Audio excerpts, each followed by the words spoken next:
Alright mga idol, umagang kay ganda. Ayan, maglilinis muna tayo ng aircon natin. At matagal-tagal na natin hindi nalilinisan to. Siguro mga 3 months o 5 months na yata. At ginamitan natin yan yung foam sprayer kung tawagin yan mga idol.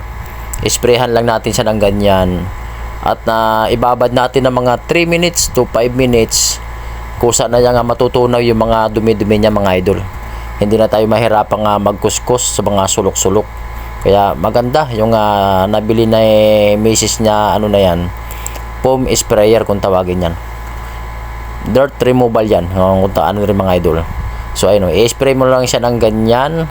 Ayan na may halong pagmamahal. Alright, ayan mga idol Tapos pagka naibabada natin siya ng mga 3 minutes o 5 minutes mga idol, pwede mo na siyang sprayhan ng tubig mga idol. At kusa nang bibitaw talagang dumi niyan.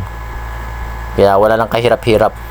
So ayan mga idol kita nyo naman yan grabe yung mga pag-spray ni Kurimaw na yan Alright, talaga mga idol na naman talaga. Grabe So ayan na mga idol, nadali na. Ayan na nga, binugahan na ng tubig mga idol, nadali na. Di ba? So hindi na natin kailangan magkuskus pa sa mga sulok-sulok. Isprayan mo lang ng panglinis na ganun. At kusa na nga malulusaw yung mga dumi niya. Bubugahan mo na lang ng tubig Alright, diba? So ayan talaga. Alam niyo naman magsa-summer na mga idol, mainit na. So kailangan na natin talagang i-condition yung mga ano natin na yan.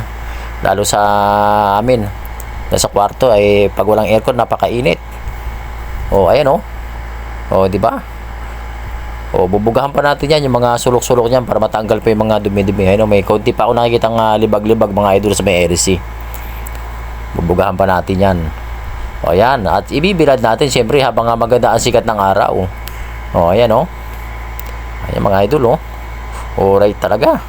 Mukhang goods na ng So hindi ko na naipakita dyan kung paano ko binaklas yung aircon na yan, yung paglinis ng mga idol. At ayan nga, napakabilis mga idol. Ay salpak na kaagad Malinis na mga idol.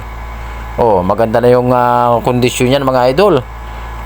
So, bibilang na naman tayo ng mga 5 months siguro bago natin ulit linisan yan. Alright talaga. Malamig na yung buga ng hangin yan mga idol Kaya smooth na yung natin yan. Sarap na ng tulog yan. Ayan nga mga idol. Mapakabilis nga naman talaga. Talagang nilalamig talaga si Kurimaw Balot na balot mga idol. Mukhang malakas talaga yung aircon Kondisyon na nga. Alright talaga lamig na lamig nga talaga. Alright ka talaga idol. Ayan grabe talagang lamig na lamig Bagong linis ba naman yung aircon grabe naman talaga si camera woman talagang itinutok pa sa pagmumuka Ayan ay talagang inulit pa talaga. Hindi pa talaga nakontento